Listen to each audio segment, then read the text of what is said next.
रुकावटें आती है सफलता की राहों में, ये कौन नहीं जानता। रुकावटें आती है सफलता की राहों में, ये कौन नहीं जानता। फिर भी मंजिल पा ही लेता है, फिर भी वो मंजिल पा ही लेता है जो कभी हार नहीं मानता। फिर भी वो मंजिल पा ही लेता है जो कभी हार नहीं मानता। खामोशी में अपनी मेहनत को छुपा लेना, खामोशी में अपनी मेहनत को छुपा लेना। बंद मुट्ठी में दो जहां को बसा लेना, बंद मुट्ठी में दो जहां को बसा लेना। अगर कम पड़े जमीन तो आसमान चीर लाना, अगर कम पड़े जमीन तो आसमान चीर लाना।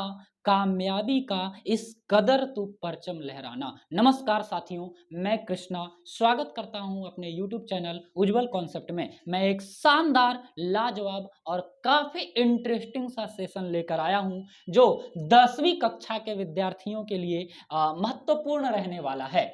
तो जैसा कि आप बोर्ड पर देख रहे होंगे कि मैंने एक टॉपिक लिखा है क्षेत्रमिति का, मेंसुरेशन का, है ना। मेंसुरेशन टॉपिक्स जो है मोस्ट ऑफ स्टूडेंट्स के लिए काफी कंफ्यूजन का चैप्टर बना होता है ना। वो समझ नहीं पाता है कि सिलेंडर में आखिर बेलन में पृष्ठीय क्षेत्रफल लगाएं या कुल पृष्ठीय क्षेत्रफल लगाएं। बेचारे को बहुत कंफ्यूजन है। अर्धगोला का संपूर्ण क्षेत्रफल लगाएं या अर्धगोला का क्षेत्रफल लगाएं, है ना, या अर्धगोला का पृष्ठीय क्षेत्रफल लगाएं। उसको काफी सारा जो है कंफ्यूजन बना रहता है। तो बने रहिए आप इस पूरे क्लास में। एक लंबी सी सेशन होने वाली है जिसमें मैं क्षेत्रमिति से रिलेटेड हर एक टॉपिक को कंप्लीट कर दूंगा, है। और बताते चलूं कि मैं वैसे बच्चे के लिए ये वीडियोस काफी हेल्पफुल होगा जो 2023 में बोर्ड एग्जाम देने वाले हैं और जो एनसीईआरटी बुक को फॉलो करते हैं। एनसीईआरटी बुक में आप अगर लेसन 13 निकाल दोगे ना तो लेसन 13 और 14 ये दो लेसन जो है मेंसुरेशन का ही है ना, या फिर ओनली लेसन 13 का हो सकता है शायद से। हाँ, 14 तो हमारा मीन, मीडियन और मोड होता है, 15 हमारा प्रोबेबिलिटी होता है, यानी लेसन 13 स्पेशलिस्ट लेसन 13 चैप्टर में हमें इन सारे टॉपिक्स के बारे में बात करना है। तो मैं पूरे एक्सरसाइज, पूरे क्वेश्चन के साथ जो है कराने वाला हूं आपको। तो क्षेत्रमिति में मैंने कई सारा बिंदुवार तरीके से, है ना, लिखा है कि मैंने आपको ब्रीथ के बारे में बताने वाला हूं, घन घनाभ के बारे में, बेलन के बारे में, शंकु, गोला, अर्धगोला। तो मेरे प्यारे छात्रों, मैं सबसे पहले यहाँ पे एक टॉपिक लिखा है ब्रीथ, सर्किल। आपसे कोई पूछा सर्किल क्या है, what do you mean by circle, breadth किसको कहते हैं, आपने बताया गोल चूड़ी से खींच देना ही ब्रीथ कहलाता है। तो ऐसा बात नहीं है। ब्रीथ क्या है कि कोई भी प्लेन पर मैंने एक सेंटर लिया, कोई एक बिंदु लिया, ठीक है, और इस बिंदु से समान डिस्टेंस पर, इस बिंदु से समान डिस्टेंस पर, समान दूरी पर बिंदुओं का एक ऐसा समूह बनाया, बिंदुओं का एक ऐसा उसके चारों तरफ, है ना, बिंदुओं का समूह समान दूरी पर। इस बात का आपको ध्यान रखना है। कोई एक पॉइंट से, किसी प्लेन पर मैंने कोई एक पॉइंट बनाया और इस पॉइंट से समान दूरी पर बिंदुओं का चारों तरफ का जो समूह होगा वो क्या कहलाएगा, सर्किल कहलाएगा। ये एक ब्रीथ कहलाएगा, है ना। ब्रीथ का ये सरकमफेरेंस है जिसको हम लोग परिधि कहते हैं। इसके चारों तरफ घुमावदार जो लाइन दिख रहा है आपको, इसका नाम परिधि है, जिसको हम लोग सी से डिनोट करते हैं। इन इंग्लिश इसको हम लोग सरकमफेरेंस कहने वाले हैं। ये हमारा एक सेंटर है जिसका नाम ओ होगा और सेंटर से सरकमफेरेंस का जो डिस्टेंस होगा उसको हम लोग त्रिज्या कहते हैं, रेडियस कहेंगे और इसको आर से डिनोट करेंगे, है ना बात। अब अगर सरकमफेरेंस से, दोनों तरफ सरकमफेरेंस से एक ऐसी लाइन जो सेंटर से होते हुए इसके दोनों ओर, है ना, दोनों एरिया को, दोनों स्पेस को टच करते हुए सेंटर से होकर जाता है, तब हम लोग इसको बोलते हैं व्यास। इसको हम लोग अंग्रेजी में डायमीटर कहते हैं, इस कारण इसको हम लोग डी से डिनोट करते हैं। तो मुख्य बातें क्या है ब्रीथ में, ये चीजें हैं। ब्रीथ में खींची गई सभी त्रिज्याएं समान होती है, सभी त्रिज्याएं समान होती है। ये आपको पॉइंट वाइज लिखना है बाबू, ध्यान से। पहले तो डेफिनेशन मैंने जो बोला वो लिख लो और नीचे पॉइंट वाइज लिखो कि ब्रीथ में खींची गई सभी त्रिज्याएं क्या होती है, समान होती है। दूसरी बातें, यहाँ पे मैंने जो व्यास खींचा है तो ब्रीथ का जो व्यास होता है वो त्रिज्या की क्या होती है, दुगनी होती है। तो ब्रीथ का जो व्यास है, ब्रीथ का जो व्यास है वो त्रिज्या की दुगनी होती है। त्रिज्या की क्या होती है, दुगनी होती है। जितना भी इसका त्रिज्या होगा व्यास उस त्रिज्या से क्या होने वाली है, दुगनी होने वाली है। अब इसकी कुछ फार्मूलाज है, कुछ सूत्र है ना। तो सूत्र ब्रीथ से रिलेटेड सूत्र कौन सा होने वाला है? पहला हो जाएगा हमारा ब्रीथ का क्षेत्रफल। ब्रीथ का क्षेत्रफल जो होता है वो पाई आर स्क्वायर होगा। उसके बाद दूसरी जो क्षेत्रफल इसकी होने वाली कि यहाँ पे मैंने लिखा परिधि, और परिधि का जो वैल्यू है वो 2 पाई आर हो गया। ये हो गया ब्रीथ की क्या? परिधि, और ये ब्रीथ का क्या हो गया? क्षेत्रफल। और तीसरा हमारा जो है ब्रीथ का त्रिज्या लिखेंगे तो ये जो होता है हमारा 2 इंटू डिस्टेंस, सॉरी डायमीटर होगा, और डायमीटर का अगर फार्मूला लिखें तो 2 इंटू रेडियस होगा, है ना। और यहाँ पे मैं एक एक्स्ट्रा बताने वाला हूँ कि अगर दो सर्किल हो, एक ही पॉइंट से जा रहा हो, तो ये बलायाकार भाग हो गया। तो इस बलायाकार भाग का, है ना, आप याद रखना, बलायाकार भाग का क्षेत्रफल, बलायाकार भाग का क्षेत्रफल जो होगा इस बड़े वृत्त की क्षेत्रफल पाई आर स्क्वायर में से इस छोटे वृत्त की क्षेत्रफल को माइनस कर देंगे तो पाई इंटू बड़ा आर का स्क्वायर माइनस छोटा आर का स्क्वायर होगा। तो यहाँ पे क्या है कि pi into are plus r और r minus r, a square minus b square का फार्मूला भी अप्लाई कर सकते हैं आप, है ना। तो r plus r, r minus r हो गया, तो ये बलायाकार भाग का क्या हो गया? क्षेत्रफल हो गया। इस तरह से ये 5 फार्मूला जो है ब्रीथ से रिलेटेड चीजें होगी। अब मैं आगे क्वेश्चन कराऊंगा, है ना। अब मैं घन और घनाभ के बारे में बता रहा हूं। आपको पूरा थ्योरेटिकल क्लास एक बार कर लेना है, सारा फार्मूला और सारी चीजें आपको समझ लेना है, फिर हम लोग जो है कि क्वेश्चन का फॉर्मेट पकड़ना शुरू करेंगे। तो हमारी दूसरी टॉपिक्स कौन सी है? घन और घनाभ। तो घन और घनाभ का डेफिनेशन क्या है, इसमें कुछ महत्वपूर्ण पॉइंट्स क्या हैं, ये सारी चीजें हम लोग देखेंगे। पहले तो इन इंग्लिश अगर हम लोग इसको समझें तो घन को अंग्रेजी में क्यूब कहते हैं, और को अंग्रेजी में एंड कहेंगे, और घनाभ को अंग्रेजी में हम लोग क्यूबाइड कहने वाले हैं। तो बात बनता है यहाँ पे कि घन क्या है और घनाभ क्या है। तो घन और घनाभ जो है बेसिकली दोनों दिखने में एक ही तरह के होते हैं, बस डिफरेंस ये है कि घन जो है थोड़ा चौड़ा शेप में दिखता है, चारों तरफ से बराबर दिखता है, और घनाभ में है कि थोड़ा लेंथ वाला ज्यादा दिखता है, ब्रेथ वाला थोड़ा कम दिखता है। जैसे अगर आप एक ईंट को उठाते हैं, ईंट को जिससे मकान खड़ा होता है, वो ईंट को अगर आप देखेंगे तो उसकी शेप जो है, वो शेप जो उसका होगा ईंट का, वो होने वाला है घनाभ, है ना, क्योंकि वो लंबा शेप में दिखता है, इधर से थोड़ा छोटा दिखता है, तो वो घनाभ के शेप में हो गया, है ना। और अगर आप लूडो का वो पासा देखना चाहते हैं जो चौड़ा में आता है, एक तो गोल में आता है, एक तो चौड़ा में जो आता है वो चारों तरफ से एकदम से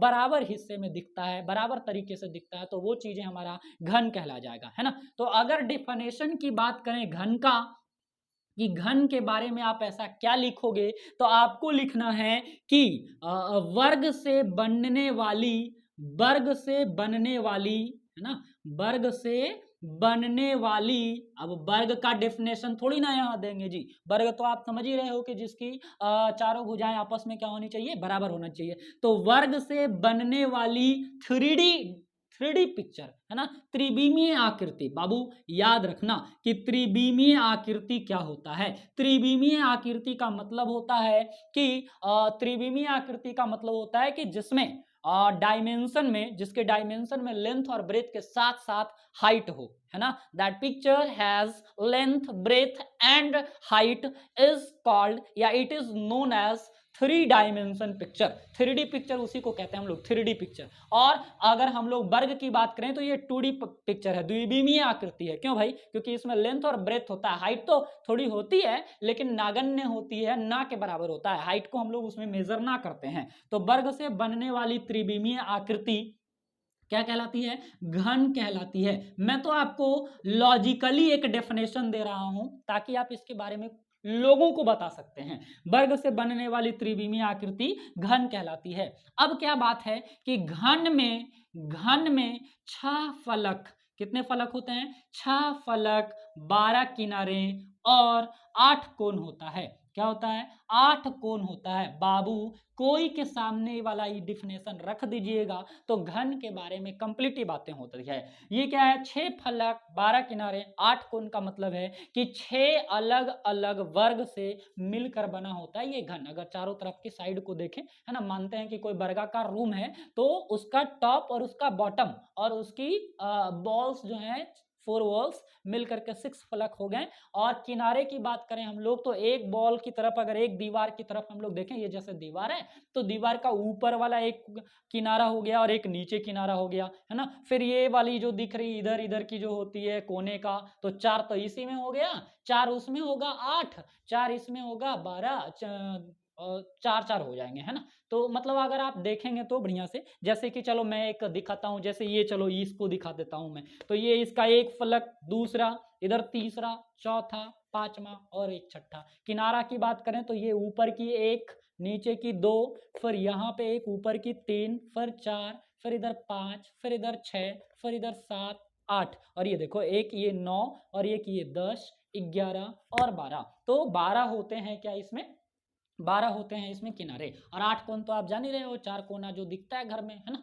तो चलो 8 कोण होते हैं। अब हम इसकी कुछ सूत्र की बात करते हैं। इसमें ज्यादा नहीं 3-4 सूत्र होंगे। तो वो सबसे पहला आता है हमारा घन का पार्श्व पृष्ठ का क्षेत्रफल, पार्श्व पृष्ठ का क्षेत्रफल, पार्श्व पृष्ठ का क्षेत्रफल। ये क्या है भाई, पार्श्व पृष्ठ का क्षेत्रफल क्या है, पृष्ठ का जो क्षेत्रफल होता है इसका 4l² होता है। ये पार्श्व पृष्ठ का क्षेत्रफल क्या है, कभी कभी इसको हम लोग 4 दीवार का क्षेत्रफल भी कह सकते हैं। ये 4 दीवार का क्षेत्रफल पार्श्व क्षेत्रफल कहलाता है। ध्यान रखें कि वो घर कैसा होना चाहिए, वर्गाकार होना चाहिए। वो रूम कैसा होना चाहिए, वर्गाकार होना चाहिए। जैसे आपसे कहे कि एक रूम है, एक रूम है 8 सेंटीमीटर मेजरमेंट का एक वर्गाकार रूम है, तो इसके चारों दीवारों का क्षेत्रफल निकालिए। तो चारों दीवारों का क्षेत्रफल वर्गाकार के लिए आप क्या लगाओगे, 4l² लगाओगे, है ना। और अगर 8 सेंटीमीटर दिया हुआ है तो 8 का स्क्वायर करेंगे, 64 में 4 से मल्टीप्लाई करने वाले हैं, तो आंसर हो जाएगा हमारा, है ना। तो चारों दीवारों का क्षेत्रफल या फिर पार्श्व पृष्ठ का क्षेत्रफल जो है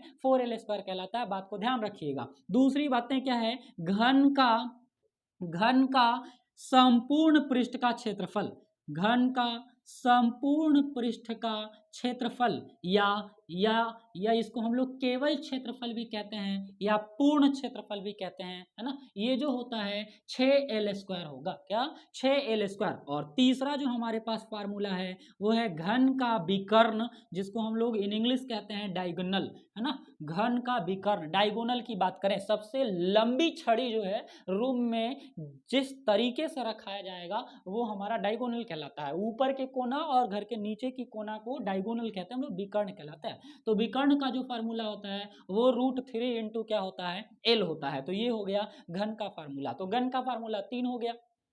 इस घनाभ आ गया, हम लोग बोर्ड पे मैंने हेडिंग बना लिया घनाभ का। तो घनाभ को हम लोग अंग्रेजी में क्या कह दिए, क्यूबॉइड। तो क्यूबॉइड का भी मतलब हो गया, सब चीज इसमें जो है डेफिनेशन में खाली चेंज होगा कि वहां पर क्या था कि एक वर्गाकार था, वर्ग के आकार का था। यहाँ पे क्या है, आयत से बनने वाली, आयत से बनने वाली आकृति, आयत से बनने वाली आकृति घनाभ कहलाता है।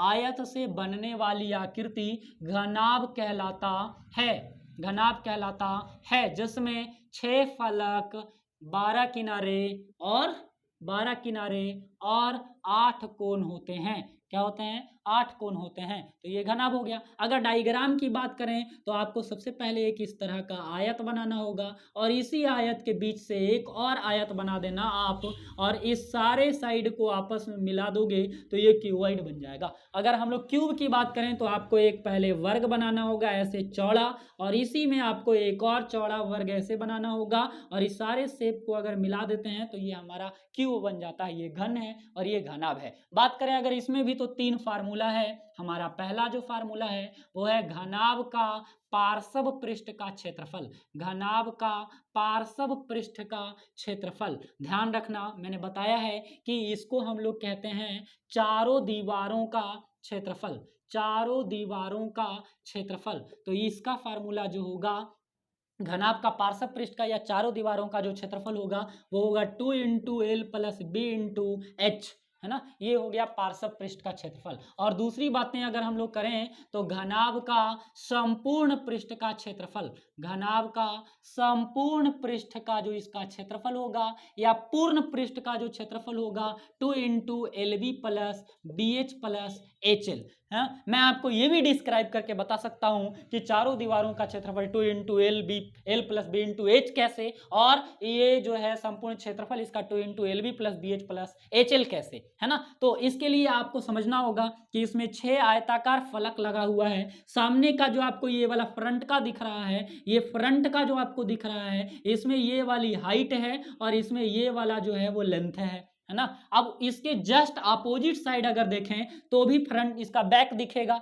तो इसमें भी हाइट होने वाला है और क्या होने वाला है, लेंथ होने वाला है। अब इधर की कमरा के दोनों किनारे का है ना, ये तो ऐसे का हो गया, चार जो दीवार होता है वो मैं दिखा रहा हूं।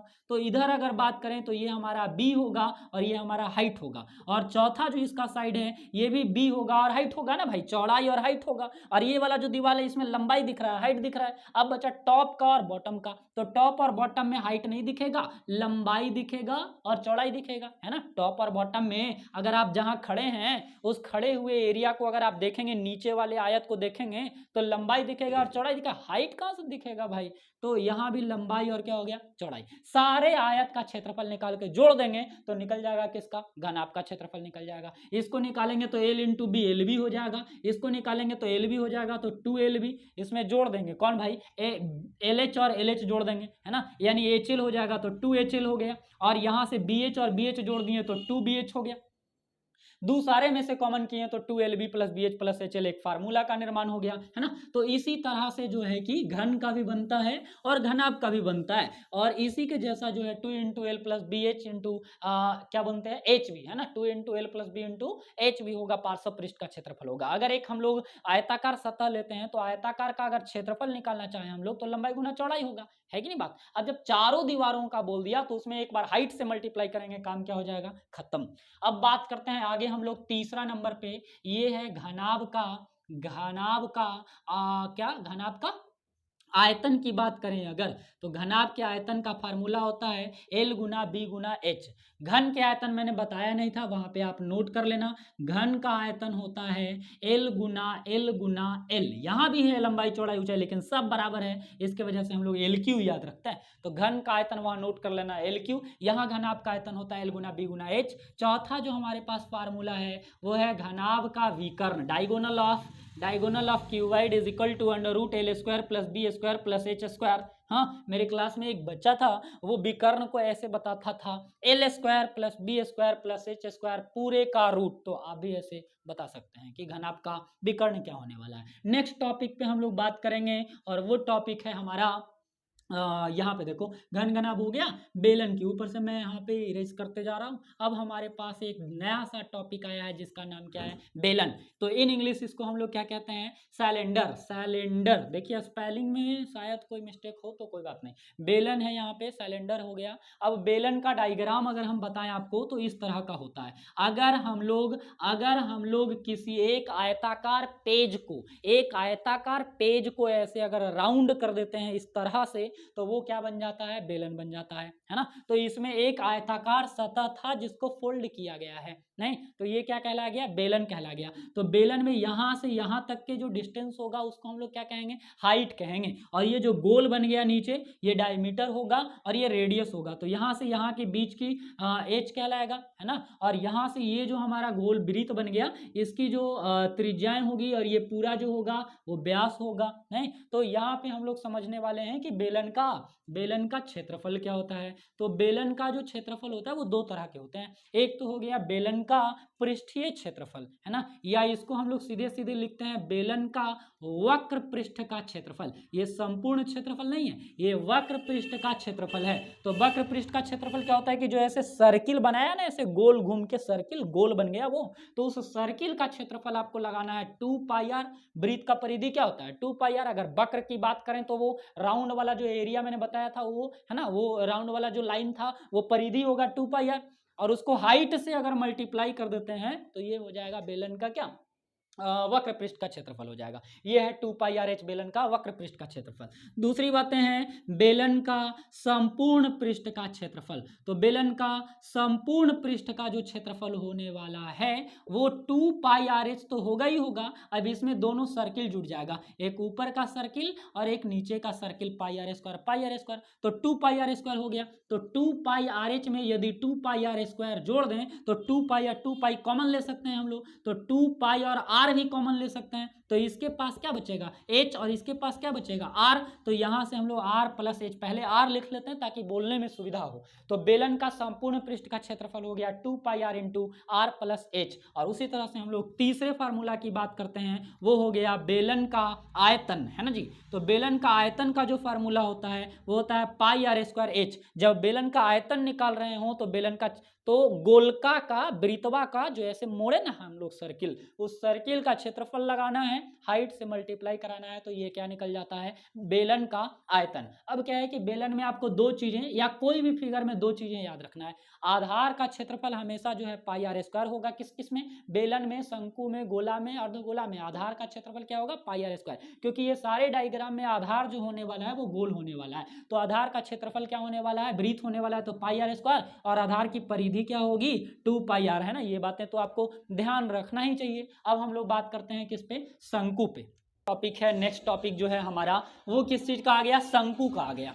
डायग्राम की बात करें तो इस तरीके का डायग्राम होता है इसका, है ना, इस तरीके का डायग्राम है। ये 3D डायमेंशन का है, सारे का सारे 3D है। तो इसका आधार कैसा हो गया, वृत्ताकार हो गया। ये इसकी क्या हो जाएगी, हाइट, है ना, ये हाइट h हो गया। तुमको ध्यान रखना होगा कि ये स्लैंट हाइट है ना, ये तिर्यक ऊंचाई कहलाता है। ये नॉर्मल सी ऊंचाई हो गया, है ना, ये क्या हो गया, ऊंचाई हो गया। और ये वाला ओ ए बी अगर नाम रख दें इसका, है ना, तो ओ से सी को हम लोग कहते हैं ऊंचाई, जिसको एच से डिनोट करते हैं। और ए सी और बी सी इसका हमेशा बराबर होगा, जिसको हम लोग एल से डिनोट करते हैं। और हिंदी में इसको कहते हैं तिर्यक ऊंचाई। ध्यान रखना, ये सारी चीजें आपको नोट करना है फिगर बना के नीचे में फट से। और यहाँ से ओ से बी की जो डिस्टेंस होगी, ओ से बी की वो त्रिज्या होगी, जिसको हम लोग आर से डिनोट करेंगे। और ए से बी की जो पूरी दूरी होगी वो व्यास कहलाएगा, जिसको हम लोग डी से डिनोट करेंगे। बात करते हैं तो इसमें एक कोन होता है और एक कर्व्ड सरफेस एरिया होता है ना, वक्र। तो हम लोग इसमें क्षेत्रफल की बात करते हैं। यहाँ भी दो तरह के क्षेत्रफल होंगे। पहला तो हो गया शंकु का वक्र पृष्ठ का क्षेत्रफल। तो शंकु का वक्र पृष्ठ का क्षेत्रफल जो होता है वो पाई आर एल होता है ना, क्या होता है, पाई आर एल होता है। यानी कि अब दूसरी जो हमारी फार्मूला है हमारे पास वो है शंकु का संपूर्ण या पूर्ण पृष्ठ का क्षेत्रफल, पूर्ण पृष्ठ का क्षेत्रफल। तो ये जो हमारे पास फार्मूला है वो है पाई आर एल, और इसमें एक सर्किल जुड़ जाएगा पाई आर स्क्वायर, है ना। तो पाई आर कॉमन कर लेते हैं, तो एल प्लस आर हम लोग रिमेंबर्ड के लिए याद रखते हैं डायरेक्ट से। शंकु का संपूर्ण पृष्ठ का जो क्षेत्रफल होगा वो होगा pi r into are plus l. और तीसरी जो इसमें फार्मूला होने वाली है वो है शंकु का आयतन। तो शंकु के आयतन का फार्मूला होता है 1/3 पाई आर स्क्वायर एच, है ना। ये फार्मूला हो गया शंकु का 1/3 into pi R square H, 1/3 into pi R square H. शंकु का आयतन मैंने लिखा 1/3 पाई आर स्क्वायर एच, है ना। तो शंकु से रिलेटेड ये चीजें हो गई। अब तुमको एक बात इसमें ध्यान रखना होगा, और वो मोस्ट इंपॉर्टेंट चीज है कि शंकु में बार बार तुमको ना एल और आर और इसमें संबंध याद रखना होगा। ये देखो, ये एक समकोण त्रिभुज बन जाता है, ये एल है नहीं, और ये एच है और ये आर है। तो एल आर एच में उसी प्रकार का संबंध होगा जैसे कि समकोण त्रिभुज में होता है। तो इसका मतलब है कि यहाँ पे एक फार्मूला होगा एल स्क्वायर बराबर, ये कर्ण हो गया ना, तो ये एच का स्क्वायर प्लस आर का स्क्वायर। ये फार्मूला आपको बड़ी ही मदद करेगा एल निकालने में, एच निकालने में, आर निकालने में। यदि किसी क्वेश्चन में एच का मान और आर का मान दिया हुआ है तो एल का मान निकालना ही पड़ेगा, तभी तो आप शंकु का वक्र पृष्ठ का क्षेत्रफल निकाल पाओगे, है ना। और अगर एल का मान दिया हुआ है और एच का मान दिया हुआ है तब भी आप आर का मान निकाल सकते हो। तो शंकु में इतना ही फार्मूला था। आगे की बात करते हैं हम, जिसका नाम है हमारा नेक्स्ट टॉपिक जो है वो आ गया गोला, जिसको हम लोग अंग्रेजी में कहते हैं स्फेयर, है ना। तो ये स्फेयर हो गया, गोला हो गया। तो यहाँ पे गोला देखो ये मैंने बनाया गोला, तो ये गोला नहीं, ये वृत्त बन गया, है ना। गोला का मतलब होता है कि अगर ऐसे हाथ पे रख ले तो यहाँ से देखे तो उस साइड ना दिखना चाहिए, नहीं, मतलब एक इस तरह का होना चाहिए कि जिसके अंदर कोई स्पेस हो, जिसके अंदर कोई जगह हो, नहीं, जिसके अंदर कोई चीजें समा सकता हो, तो वो चीजें हैं। तो हम लोग 3D पिक्चर पढ़ रहे हैं, मैंने पहले ही बताया आपको, जितना भी डायमेंशन पढ़ेंगे, जितना भी मेंसुरेशन में चीजें पढ़ेंगे, वो सब के सब क्या होगा, 3D होने वाला है। तो इसकी मैप्स में अगर इसको हम लोग फुटबॉल की तरह बनाना चाहें तो ऐसे ऐसे कर सकते हो। तो आपको एक फुटबॉल का डायग्राम दिखने वाला है शायद से, है ना। उतना बढ़िया तो ना दिखेगा लेकिन दिखने तो चाहिए। इस तरह से एक फुटबॉल का डायग्राम हम लोग बना सकते हैं। तो ये फुटबॉल का है, देखने का नज़रिया बदल दीजिए, है ना। तो ये जो है डायग्राम हो गया गोला का। तो गोला में क्या है ना कि सेम चीज़ें हैं, गोला की त्रिज्या, सरकमफेरेंस, सब वही बातें हैं। तो यहाँ पे आपको याद रखना है कि गोला का क्षेत्रफल क्या होता है, इसका एक के गो क्षेत्रफल होता है, चाहे संपूर्ण क्षेत्रफल, चाहे पृष्ठीय क्षेत्रफल कर दो, चाहे पार्श्व पृष्ठ का क्षेत्रफल कर दो, जो मन जो इच्छाएं आपकी है, आकांक्षाएं, अभिलाषाएं जो है आपका, सब के सब यही है, कह दीजिए गोला का पाई आर एस 4πr² हो गया।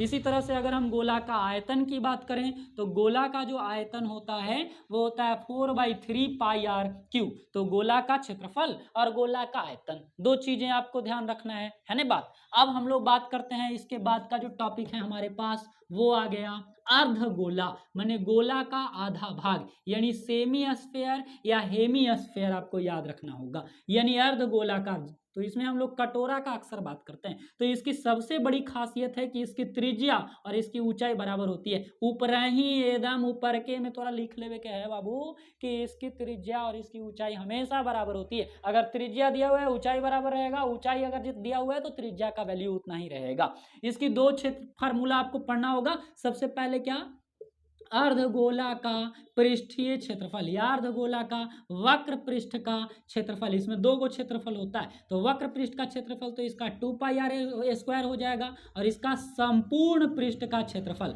तो संपूर्ण पृष्ठ का क्षेत्रफल इसमें दो हिस्सा बन रहा है, एक तो 2πr² हो गया, दूसरा ये देखो ऊपर से गोलका लग गया तो πr², तो टोटल क्या हो गया 3πr²। तो गोला अर्धगोला का संपूर्ण क्षेत्रफल क्या हो गया 3πr² हो गया। यहाँ पर मैं एक और दिखा रहा हूँ 3 नंबर में, है ना, अर्धगोला का आयतन की बात कर रहा हूं, आप लिख लेना कि अर्धगोला का आयतन तो इसका आधा होगा ना जी। तो ये हो गया हमारे पास 2/3πr³, 2/3 क्या हो गया πr³। तो इस तरह से मैंने एक एक टॉपिक का बात किया। एक मोस्ट इंपॉर्टेंट टॉपिक है जो क्लास 10th के लिए स्पेशल है, ये तो इतना हमको 9th में भी पढ़ना था। 10th में एक और स्पेशल टॉपिक है जिसका नाम है शंकु का छिन्नक। ये बड़ा ही महत्वपूर्ण है और इसकी फार्मूलाज तो नहीं के बराबर जो है छात्र को याद होता है कि शंकु के छिन्नक का क्षेत्रफल क्या है, शंकु के छिन्नक के आयतन क्या है। तो मैं अभी तुरंत दिखाता हूं आपको।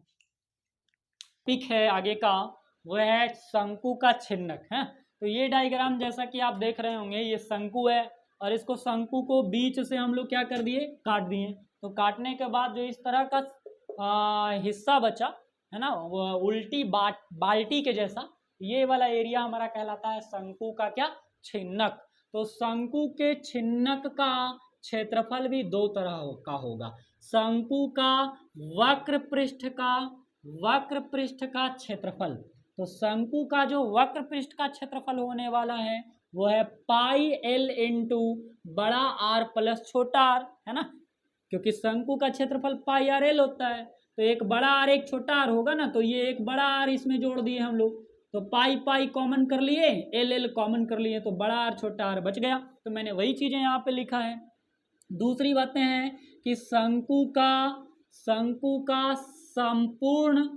संपूर्ण पृष्ठ का क्षेत्रफल, तो शंकु का संपूर्ण पृष्ठ का जो क्षेत्रफल होने वाला है वो πl बड़ा R छोटा r में दो गो सर्किल जोड़ देंगे, πr² प्लस πr², है ना। तो πl into R plus R, pi common कर लिए तो R² प्लस R²। तो ये जो हिस्सा हो गया हमारा शंकु का संपूर्ण पृष्ठ का हो गया, सॉरी शंकु का लिख रहे हैं ना बार बार, ध्यान रखिएगा। ये है शंकु का छिन्नक